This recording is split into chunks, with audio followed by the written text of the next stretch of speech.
찾으시면 8장 30절입니다. 그때에 여호수아가 이스라엘이 하나님 여호와를 위하여 에발산에 한 제단을 쌓았으니 이는 여호와의 종 모세가 이스라엘 자손에게 명령한 것과 모세의 율법책에 기록된 대로 새 연장으로 다듬지 아니한 새 돌로 만든 제단이라. 우리가 여호와께 번제물과 화목제물을 그 위에 드렸으며.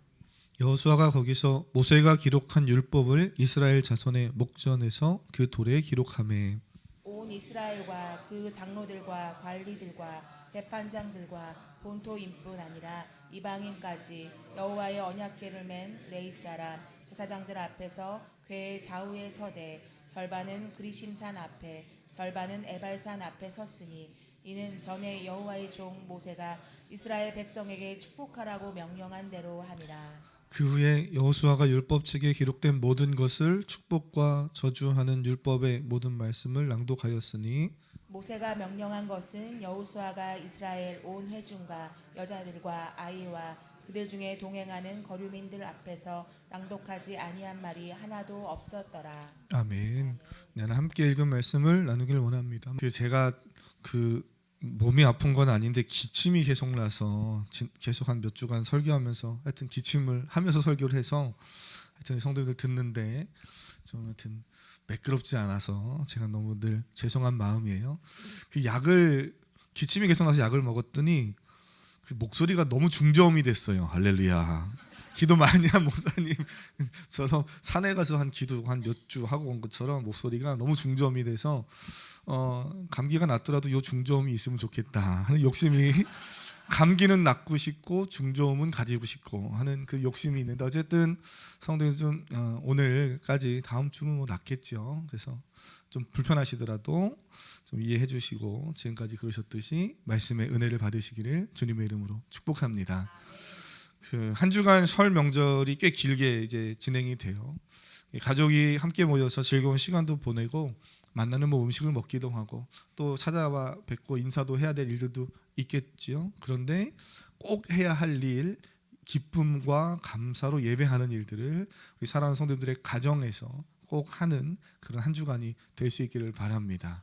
그래서 오늘은 뭐 복잡한 이야기보단 가정에서 예배하십시오 하는 그 마음 한 가지 잘 가지시고 돌아가셔서 또 예배를 실천하신다면 사랑하는 성도님의 삶 안에 명절이 그냥 휴일로 지나가는 것이 아니라 가족이 하나님을 잘 만나는 그런 좋은 전환점 또 계기가 될 줄로 저는 믿습니다. 그래서 오늘 말씀을 좀 보면 원래 이미 지금 여호수아 우리가 16장 그리고 또 이제 이게 주의를 끼면서 17장 이제 뭐 내년 다음 월요일 18장 이런 식으로 벌써 말씀을 보고 있는데 돌아가서 8장을 본 이유는 8장의 내용을 보시면요. 여리고성 전투와 아이성 전투를 승리로 마치고 난 이후의 사건으로 기록되고 있죠.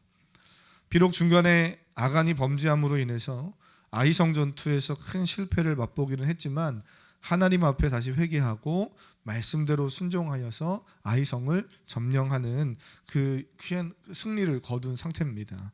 그리고 난 이후에 성경을 여러분이 만약에 써 내려간다면 여리고성도 정복했고 아이성에서 범죄하고 교만하여서 실패했지만 다시 하나님 말씀대로 승리했다면 이어서 계속해서 승리하는 내용들을 막 써내려가면 얼마나 좋겠어요. 그런데 그렇지보다는 오늘 본문을 보면 전투하고 승리하는 내용으로 스토리를 이어가지 않고요. 전혀 다른 이야기가 오늘 본문에 등장합니다. 30절 같이 읽어볼까요? 30절입니다. 시작. 그때에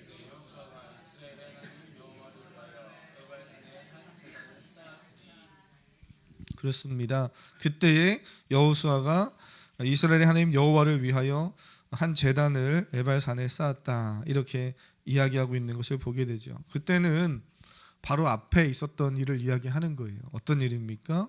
아이성 전투를 비록 패배했었지만 다시 말씀에 승리하여서 순종하여서 아이성 전투를 승리한 그 이후의 일이라는 거죠. 아이성 전투 이후에 여호수아가 에발산으로 사람들을 다 이동시킵니다. 근데 우리가 좀 생각해 볼 것은 요즘 뭐 교통수단도 좋고 어떻게 보면은 뭐 저희가 또 운동 삼아 교회에서 용암역이나 구산역이나 이렇게 역촌역까지 좀 뭐 걸어 다닌다 하는 그런 정도면 충분히 갈 수도 있는 상황이겠지만, 이 에발산까지 지금 현재 이스라엘 백성들이 있는 위치에서 에발산까지의 거리는 약 30km 정도가 되는 거리라고 해요. 그러니 그거를 여호수아가 혼자 가는 것도 아니고 이스라엘 백성들을 다 끌고 갑니다. 옛날에 무슨 개그 중에 그런 거 있었죠. 나를 따르라 그랬더니 이 산이 아닌 게보다 이러면서 우르르 또 내려가서 역시 개그를 하면 안 되는데 그래서 그런 거 있잖아요. 그래서 이곳인가 보다 하고 막 우르르 데리고 가는 그 인원이 적으면 상관이 없는데요. 지금 출애굽한 인원이 얼마예요? 그냥 어림잡아 그냥 한 250만 300만 잡으면 그 인원을 데리고 30km를 또 이동한다는 건 전쟁하는 것도 아니고 무슨 목적이 있는 것도 아니고 이 30km를 데리고 이동한다는 것이 쉬운 일은 아닙니다. 근데 여호수아가 두 전쟁을 치르고 나서 뭔가 한 가지 마음속에 급하게 떠오른 것이 있었는지 그곳을 향해서 그 사람들을 이끌고 쭉 이동해서 오늘 본문에 이 일을 행하는 것을 보게 돼요. 우리가 살다 보면 2025년도 시작한 지 이제 오늘이 1월 마지막 주입니다. 뭔가 1월을 시작하면서 부푼 마음을 가지고 때로는 뭔가 기대를 가져서 기도 제목도 정하고 시작했지만 막 정신없이 벌써 1월이 지나갔어요. 구정이 빨라서 그런가 저는 벌써 1월이 끝나? 한 해 올해 시작한 게 엊그제 같은데, 송구영신 예배 떡국 먹고 이제 목사님들하고 송구영신 예배 한 게 엊그제 같은데 벌써 1월이 끝난다고 이렇게 전 너무 빨리 가고 있거든요. 저만 빨리 가는지 모르겠는데요. 전 너무 빨리 가고 있어요. 이게 정신없이 바쁘게 살아가다 보면 놓치는 것들이 있습니다. 그래서 저는 지금 1월에 계속해서 내가 25년도를 시작하면서 놓치지 말고 꼭 잡고 가야 할 중요한 일들이 뭔가 하는 것을 하여튼 매해 1월이면 계속해서 이렇게 체크하고 하는데, 그러면서도 놓치는 게 꽤 있는 것을 봐요. 사랑하는 성도님, 어떻게 지내고 계십니까? 바쁘게 열심히 살고 계시죠? 그런데 혹시 놓치고 있는 것은 없습니까? 그럴 때일수록 내가 우선순위를 잘 정해서 중요하게 여기는 것들을 늘 최우선으로 하면서 우리 살아가는 성도님들 되시기를 바랍니다. 그 언제 지난주인가 말씀드렸죠. 스티븐 코비가 우선순위를 정해서 그걸 먼저 하라고 이야기했어요. 여러분의 삶에도 먼저 해야 될 일이 있는 거죠. 예전에 지금은 별로 제가 보지 않지만 예전에 봤던 책 제목 중에 너무 바빠서 기도합니다 이런 책을 쓴 목사님도 있었어요. 미국에 현대 사회인들이 현대를 살면서 그리스도인들이 너무 바쁘게 사는데 바빠서 오히려 뭐 하라고요? 기도하라. 그거는 그 문구 너무 마음에 들어요. 바쁠수록 더욱 기도하라. 세상에 많은 리더들이 나름대로 자신이 무엇을 하며 살아야 하는지를 알았고 나름대로 그 일을 중요하게 여기면서 놓치지 않았습니다. 오늘 우리 그리스도인들도 25년도를 시작하면서 벌써 1월이 이제 끝나가는데요. 연휴가 기니까 이 기간 동안에 혹시 내가 1월을 막 바쁘게 분주하게 살아오면서 좀 내가 중요하게 생각했던 것 놓친 게 있는가 한번 좀 돌아보는 그러한 여유가 있는 연휴가 될 수 있기를 바랍니다. 한번 옆 사람 축복할까요? 중요한 일을 먼저 합시다. 시작. 중요한 일을 그렇습니다. 중요한 일을 먼저 합시다. 이래 놓으면 내게 중요한 건 돈 버는 일인데 이러면 안 되니까요. 한 번 더요. 우선순위를 잘 설정합시다. 시작. 우선순위를 그렇습니다. 우리가 그거는 이미 앞에서 몇 주간에 걸쳐서 우리가 살펴봤으니까요. 우선순위를 하나님 안에서 잘 설정하고 늘 하나님이 우선순위가 되길 축복합니다. 여호수아는 지금 가나안이라는 정복이라는 큰 프로젝트를 진행하면서 잠시 멈추고 있어요. 그러면서 사실 그가 하고 있는 이 일은 오늘 여기서 처음 하는 것은 아닙니다. 모세가 죽기 전에 했던 명령이 있었고 모세 때 이미 있었던 일이죠. 신명기 27장을 한번 눈으로 보시겠어요? 신명기 성경이 있으신 분들 찾으셔서 신명기 27장을 한번 보시면 1절과 8절의 말씀입니다. 신명기 27장 1절에서 8절.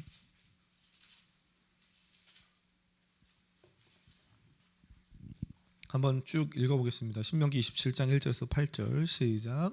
모세와 이스라엘 백성에게 명령하여 이르되 내가 오늘 너희에게 명령하는 이 명령을 너희는 다 지킬지니라.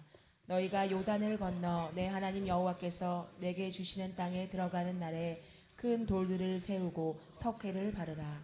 요단을 건넌 후에 이 율법의 모든 말씀을 그 위에 기록하라. 그리하면 내 하나님 여호와께서 내게 주시는 땅 곧 젖과 꿀이 흐르는 땅에 내가 들어가기를 내 조상들의 하나님 여호와께서 내게 말씀하신 대로 하리라.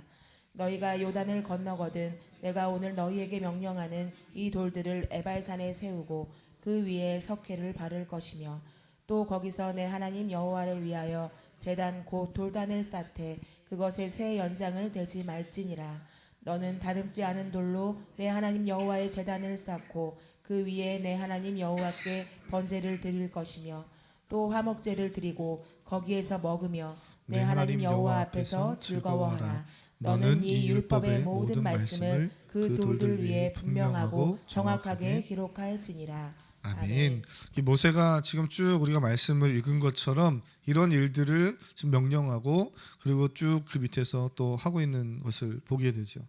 그리심산과 에발산을 이야기하면서 서로 이 산이 마주보고 있어요. 높이와 모양도 꽤 비슷합니다.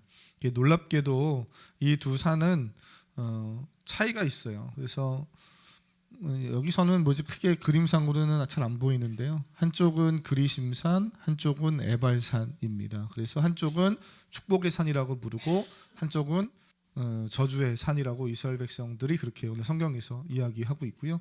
가운데가 산이 두 개 산이 이렇게 있다 보니까 가운데가 이렇게 골짜기처럼 패여 있잖아요. 이 지역이 세겜 지역입니다. 그러니까 나중에 뒤에 가서도 이야기하겠지만 세겜에서 여호수아가 이 모세의 이 하나님의 말씀 율법을 쭉 낭독할 때 양쪽 산 위에 지금 6지파씩 올라가서 예를 들어서 이렇게 있다고 치면요. 그 소리가 어떻게 들리겠어요? 확성기가 있는 것도 아니고 마이크가 있는 것도 아니고. 그런데 이게 지형 특성상 저 산 가운데에 저렇게 파인 저 세겜 지역에서 모세가 어떤 말씀을 이렇게 선포할 때 이게 오페라 극장처럼 너무 잘 공명대 울려 퍼지듯이 소리가 잘 전달되는 그런 지형이라고 그래요. 그때 이들이 서로 양 좌우측에서 하나님의 말씀이 선포될 때 그게 축복의 말씀이든 저주의 말씀이든 아멘 할 때 상상해 보세요. 그 사람들이 거기서 아멘 하고 할 때 한두 명이 아니고 수십만의 사람이 막 소리를 외쳐댈 때 얼마나 그 산 주위가 쪼롱쪼롱하게 울리겠어요. 이런 것을 상상해 보시면서 오늘 말씀을 보면 되겠죠. 다시 말씀을 보시면 그렇게 하나님은 이스라엘 백성들에게 마치 시청각 교육을 시키듯이 그냥 이론으로만 가르치시지 않고 체험하면서 가르치시듯 그렇게 하고 계시는 거예요. 무엇을 이야기하고 싶은 겁니까? 말씀을 따라 살면 그리심산 같을 것이고 그리고 말씀을 거부하고 또 말씀에 불순종하며 살면 에발산 같을 것이다 하는 것을 그냥 하나님이 시청각으로 교육하게 하시는 거예요. 그런 장소가 너무 좋은 장소였죠. 시간이 흘러 가나안 땅으로 들어온 이스라엘 공동체는 오늘 이제 본문 우리가 다시 여호수아 보면 예배를 드리기 시작합니다. 여호수아는 명령에 순종하여서 에발산의 연장으로 다듬지 않는 돌을 제단으로 만들고 거기서 예배해요. 그러니까 이렇게 잘 깎아 만든 게 아니라 그냥 제단으로 쓸만한 묵직한 그러한 돌, 다듬지 않는 돌을 턱 놓고 거기서 말 그대로 이제 제단을 드리는 거죠. 여호수아는 모세가 명령한 대로 그대로 순종하여서 지금 일을 행하고 있습니다. 그리고 그곳에서 모세가 기록한 율법을 또 본인도 기록합니다. 저는 그런 생각을 해봐요. 요즘처럼 타자기가 있는 것도 아니고 컴퓨터가 있는 것도 아니고 이렇게 열 손가락으로 다다다다 이렇게 치는 것도 아니고 거기를 어떻게 또 율법을 썼을까? 그것도 시간이 꽤 걸렸을 것 같아요. 무슨 여호수아가 슈퍼맨이 아니잖아요. 그냥 쓴다고 써지겠습니까? 그거를 다 이렇게 새기는 게 얼마나 힘들고 시간이 많이 걸렸겠어요. 근데 그것을 다 그대로 했다는 것이죠. 중요한 건 여호수아가 마음대로 한 것도 아니고 그가 하나님 말씀에 순종하여서 그대로 하고 있다 하는 이것입니다. 오늘 말씀에서 꼭 기억해야 할 단어는 말씀에 순종하고 있다는 거예요. 사랑하는 성도님, 말씀에 순종하며 살아가는 그러한 한 주간, 그러한 추석, 설 명절이 될 수 있기를 주님의 이름으로 축복합니다. 모세를 통해 들은 말씀을 이스라엘 백성들은 가나안 땅을 정복하는 이 초반에 지금 이미 어떻게 해야 되는지를 배웠던 거예요. 여리고성 전투와 아이성 전투 두 개를 놓고 여러분 생각해 볼 때 성경이 계속해서 우리에게 이야기해주고 교훈하는 건 분명합니다. 뭘 이야기합니까? 여리고성을 정복할 때 어떻게 해서 승리했지요? 하나님 말씀에 순종해서 그대로 따라서 행함으로 그 큰 여리고성을 정복합니다. 근데 그거보다는 훨씬 작은 아이성인데 왜 패배했어요? 하나님 말씀 없이 불순종하고 자기 생각대로 했기 때문에 패배한 겁니다. 근데 그렇게 패배했던 아이성을 다시 또 어떻게 금방 다시 승리로 찾아옵니까? 하나님 말씀 앞에 순종했기 때문이죠. 그러니까 이스라엘 백성들은 이미 배운 거예요. 가나안 땅을 들어가면서 아이성과 여리고성 전투를 하면서 이 승리는 내 것이 아니다. 하나님이 주신 것이고 하나님의 말씀에 순종함으로 누리는 것이다. 그래서 이들은 앞으로 행하는 전쟁만이 아니라 이제 계속해서 전쟁도 그런 식으로 순종할 것이냐 불순종할 것이냐를 선택하면서 전쟁을 해야 되는 것이고, 가나안 땅을 분배받고 살아갈 때에도 말씀대로 살 것이냐 내 마음대로 살 것이냐를 그들은 늘 그 갈림길에 서 있는 거예요. 어디를 선택하라는 겁니까? 갈림길에 서 있다고 해서 이 길을 살아가라고 말하는 게 아니에요. 어떻게 하라는 거예요? 늘 말씀에 순종하고 믿음의 길을 가라는 거죠. 오늘 우리의 삶에 좀 바꿔 말하면 우리 인생에, 우리 사랑하는 성도님의 삶에도, 저의 가정만이 아니라 우리 모든 성도님의 가정에도 이렇게 하나님의 말씀 예배가 있어야 하는 줄 믿습니다. 특별히 명절 기간이잖아요. 그래서 다 흩어지면 오늘 이제 주보 외에도 이렇게 가정에서 예배할 수 있는 예배 순서지를 다 지금 한 장씩 해놔서 필요하신 분들은 뭐 가족 수대로 가져가시고, 뭐 많이 가져가서 모자르면 제가 식사하는 도중에 또 준비해서 드리면 되니까 가정 예배지를 준비해 놨단 말이에요. 그 왜 드리는 겁니까? 그냥 이왕이면 가족들이 모여서 예배할 때 그냥 예배하지 말고 뭔가 순서를 가지고. 그래서 저도요, 작년까지는 아버지가 계시니까 이제 아버지가 다 이제 원로 목사님이 예배를 인도하시면 그냥 우리는 그렇게 앉아서 쭉 같이 예배를 드리고 말씀을 들었죠. 이제 올해 처음으로 제가 가서 아버지 대신해서 저희 가족들이 이제 예배를 하는 거예요. 그럼 저도 이제 그 순서지를 가지고, 저는 그 제 동생 집사님한테는 그 전에 아버지가 계실 때는 아버지가 쭉 인도하고 말씀 선포하고, 저에게 이제 제가 이제 첫째가 목사니까 박지인 목사님 기도해 주십시오. 그럼 제가 기도하고 이제 짧게 예배 이렇게 말씀 듣고 했거든요. 이번에는 제가 가면 제가 미리 전화하려고 그래요. 제 동생한테 박지용 집사님 설 명절 예배 기도 준비해 주세요. 좋아하겠지요. 뭘 당황하진 않을 거 아니에요. 그래서 가족이 돌아가면서 하는 겁니다. 그래서 저는 이제 뭐 좀 그렇지만 이제 다음번 또 추석 때나 또 그럴 때 모일 때는 우리 아이들에게도, 저희들도 모이면 저희 아들 둘, 제 동생 집사의 가족 아이 셋에서 5명이 있거든요. 오늘은 말씀을 니네 아이들이 돌아가면서 읽어라. 자꾸 이렇게 하려고 그런 거예요. 왜 이렇게 하는 겁니까? 제가 귀찮아서요? 아니면 제가 제왕적으로 나는 리더니까 말씀만 선포할 거야, 니네가 앞에서 다 해놓고 해놔, 그래서요? 아니요. 온 가족이 함께 참여하는 예배를 어떻게든 만들려고 하는 거죠. 별거 아닌 것 같은데요. 사랑하는 성도님, 이번에 명절 보내시면서 예배하실 때 가족이 가능한 한 좀 함께 참여할 수 있는 예배를 한번 준비하시고 그렇게 예배를 드려보시기를 바랍니다. 그 안에 주는 기쁨도 있고 그 안에 또 느끼는 새로운 또 은혜들이 반드시 있을 거예요. 예배는 우리의 삶에서 절대로 선택사항이 될 수 없는 것입니다. 예배는 선택사항이 아니고요, 필수 상황이죠. 반드시 필요한 것이에요. 꼭 절대적으로 해야 되는 겁니다. 근데 왜 오늘 본문을 보면 그러면 왜 특별히 세겜 에발산이었을까, 이런 생각을 좀 해봐요. 아까 그림 보셨지만 두 지형이, 그 가운데 있는 세겜 지형이 말씀을 이렇게 선포할 때 듣기에 잘 들릴 수 있도록 좋은 지역이어서 세겜에서 선포하는 그런 이유도 있겠지만, 사실 세겜이라는 지역이 이스라엘 역사에서는 참 중요한 의미가 있습니다. 아브라함 같은 경우는 창세기 12장을 보면 그가 이 세겜에서 단을 쌓고 하나님께 예배합니다. 아브라함이 뭐 했다고요? 세겜에서 단을 쌓고 하나님께 예배했어요. 아브라함만이 아니라 야곱도 세겜이 꽤 중요한 장소였음을 창세기 33장은 이야기해 줍니다. 야곱 역시 형 에서를 속이고 부모 집을 떠나는 과정에서 그가 하나님을 만나게 되죠. 그리고 하나님의 약속을 받게 됩니다. 그래서 삼촌 라반 집에 가서 그가 한 20여 년 넘게 어떻게 보면 타지에 떨어져 있다가 20여 년 만에 다시 돌아와서 그가 자신의 고향에 와서 가장 먼저 33장을 보면 세겜 땅에서 하나님 앞에 또 제단을 쌓고 예배하는 거예요. 항상 성경에 기록된 믿음의 사람들, 그리고 성경만이 아니고 이 시대를 살아가는 모든 믿음의 성도들이 신앙생활을 나름 잘하고 참 모범이 되고 모델이 되는 그런 성도님들은 하나같이 예배를 잘 드립니다. 길게 또는 뭐 화려하게 이렇게 드렸다는 게 아니라 짧게 예배를 드려도 진실하고 하나님 기뻐하시는 모습으로 예배를 잘 드렸던 모습들이 있는 것을 보게 돼요. 이스라엘 백성은 모세 시대를 지나서 여호수아 리더와 함께 약속의 땅인 지금 가나안 땅에 들어와 있습니다.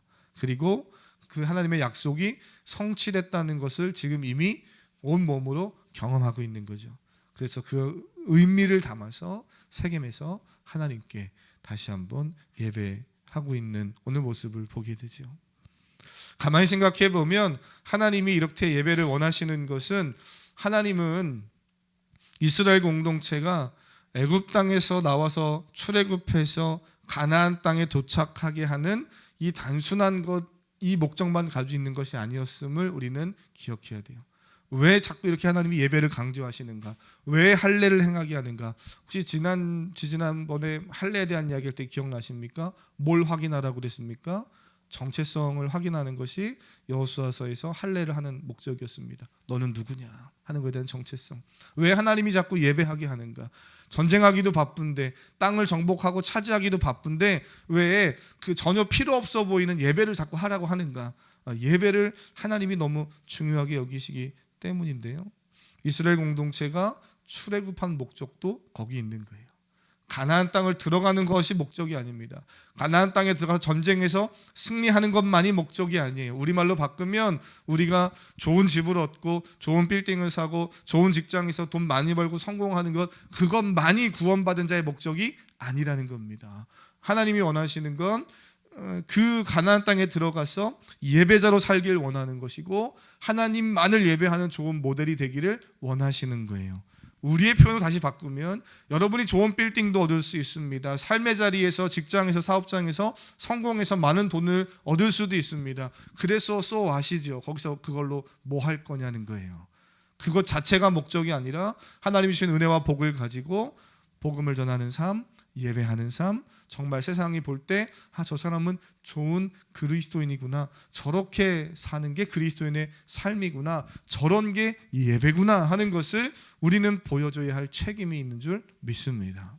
그러니 그걸 보여주기 위해서는 또 자연스럽게 따라오는 게 뭐예요? 하나님의 은혜와 복도 경험하는 거예요. 저희 사랑하는 성도님들, 하나님을 잘 예배하여서 은혜와 복을, 또 축복을 누릴 뿐 아니라 또 그 가운데서도 무너지지 않고 예배하는 귀한 사람들 될 수 있기를 축복합니다. 한번 옆 사람에게 당신은 그런 좋은 모델감입니다. 한번 이렇게 한번 축복할까요? 시작. 당신은 네, 그런 좋은 모델감입니다. 네, 모델감. 에휴, 말은 축복하는데 언제 되겠어? 그러지 마시고 좋은 모델감입니다. 제가 저희 아내랑 저희 아이들한테 뭐 큰 돈을 주는 목회자도 아니고, 제가 무슨 뭐 큰 화려한 거를 물려줄 수 있는 그런 남편이나 아빠도 아니에요. 근데 제가 늘 해주는 거 한 가지는 믿음의 말과 축복의 말을 하는 겁니다. 아들아, 하나님이 너와 함께 계셔. 그러니까 너는 뭘 해도 네가 좋아하는 일 믿음으로 하나님만 놓치지 않고 하면 잘할 수 있어. 공부하려고 학원 가느라고 주일날 빠져야 돼? 아니야. 하나님을 먼저 예배해야 돼. 제 아내한테도요, 당신이 세상에서 제일 이뻐. 아니 왜 아멘 안 해주시는 거예요? 저만 그렇게 느끼나 보네요. 당신이 세상에서 제일 이뻐. 왜? 하나님 안에서, 주 안에서 당신이 세상에서 나에게 주신 가장 귀한 선물이다. 제 아내도 저를 그렇게 바라봐 주니까요. 그러니까는 우리가 하나님 안에서 서로를 바라볼 때 겉모습만 보지 말고요, 그 안에 예수 그리스도가 계시고 복음의 생명이 있으면 그걸 바라보면서 축복해 주는 거예요. 좀 우리 자녀가 더디 가는 것 같고, 내 남편과 내 아내가 조금 내가 원하는 만큼 못 따라 더디 가는 것 같아도 그 안에 있는 예수의 생명을 보면서 축복해 주는 겁니다. 믿음으로. 당신은 좋은 모델입니다. 믿음의 좋은 모델입니다. 하나님이 그렇게 하실 줄 믿습니다. 그렇게 선포하는 우리 사랑하는 성도님 될 수 있기를 축복합니다. 그래서 이스라엘 백성은 여리고성을 정복하고 가나안 땅을 정복하는 그것만으로 기뻐할 것이 아니라 여호와 하나님의 약속이 성취됨을 기억하면서 기뻐하고요, 그러기에 가장 먼저 감사함으로 예배하는 삶을 살아야 했습니다. 그래서 이 중간에 여리고성 전투, 아이성 전투, 그 다음에 8장 이제 넘어가서 9장 10장으로 막 계속 넘어가 보면 막 가나안 땅의 중부, 남부, 북부를 막 정복하는 이야기들 나오거든요. 요 이야기를, 요 전쟁을 하기 전에 나는 정말 하나님을 바르게 예배하고 있는가, 우리의 삶의 중심에 말씀이 있는가, 이거 점검하고 정복하라는 거예요. 그러지 않으면 또 실패할 수 있고 또 패배할 수 있기 때문에 하나님이 우리에게 예배를 원하시는 건 하나님 예배 받기 합당하신 분이기 때문이기도 하지만, 예배가 무너지면 결국 우리의 삶과 신앙도 실패할 것이기 때문에 하나님은 우리가 실패하지 않고 믿음으로 승리하기를 원하시는 분인 줄 믿습니다. 그러니 더더욱 예배를 하나님은 원하시는 거예요. 그래서 저는 오늘 말씀을 좀 마무리해 보면 35절 한번 내려가서 보실까요? 이 일을 행하는 데 있어서 누가 참여합니까? 35절 같이 한번 읽겠습니다. 시작. 여호수아가 이스라엘 온 회중과 여자들과 아이와 그들 중에 동행하는 거류민들 앞에서 낭독하지 아니한 말이 하나도. 아멘. 보시면 당시 사회는 남성 중심 사회예요. 고대 사회니까요.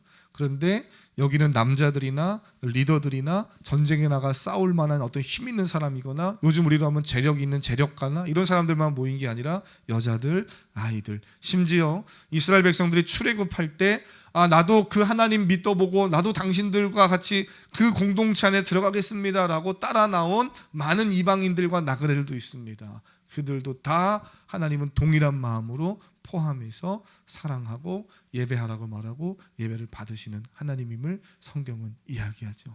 하나님은 차별 없이 사랑하십니다.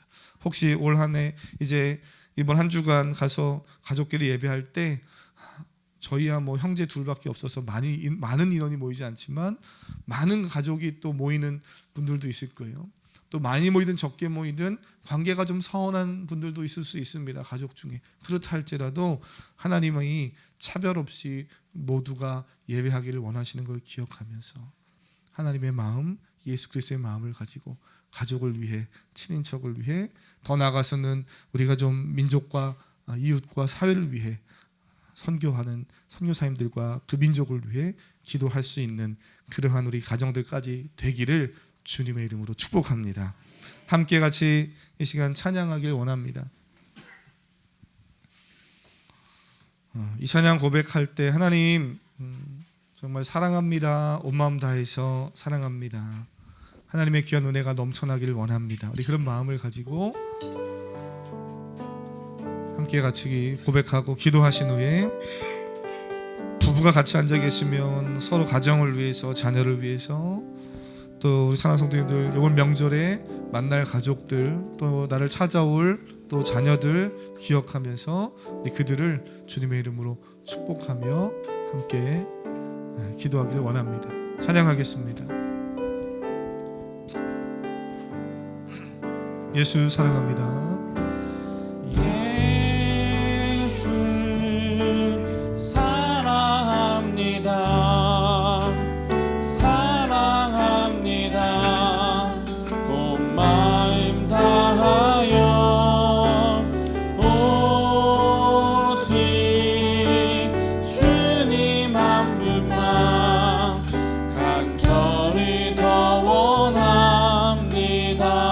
고백할까요? 예수 사랑합니다.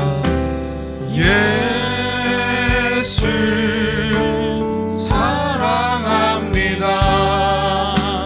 사랑합니다. 온 마음 다하여 오직 주님 한 분만 간절히 더 정말 마음을 담아서 예수 사랑합니다. 예수 사랑합니다. 사랑합니다. 온 마음 다하여 오직 주님 한 분만 간절히 더 원함. 한 번 더 마음을 다해서 예수 사랑합니다. 예수 사랑합니다. 마음을 들여보세요. 주님 그렇습니다. 온 마음 다하여 오직 주님 한 분만 간절히 우리 한 번만 더 예수 사랑합니다.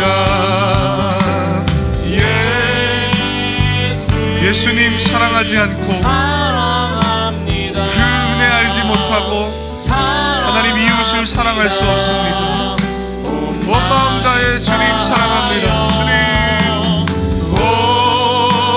오직 주님 한 분만 간절히 더 원하니 넘쳐나네 넘쳐나네 넘쳐나네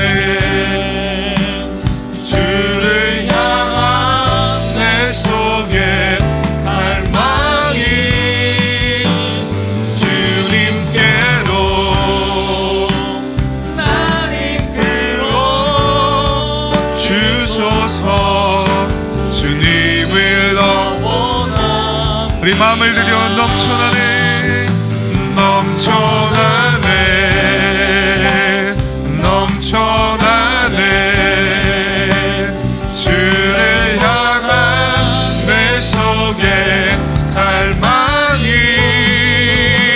주님께로 날 이끌어 주소서. 우리 사모하는 마음으로 한번 두 손 높이 들고 넘쳐나네.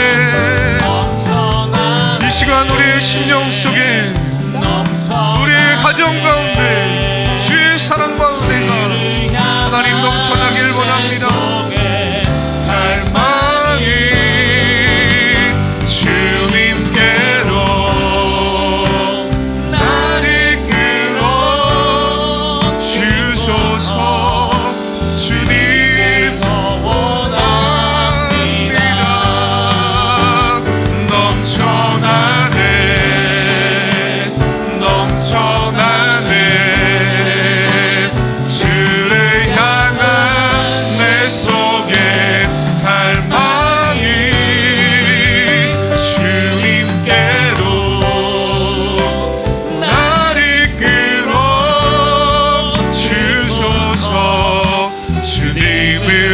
마지막으로 힘을 다하여서 사모합니다.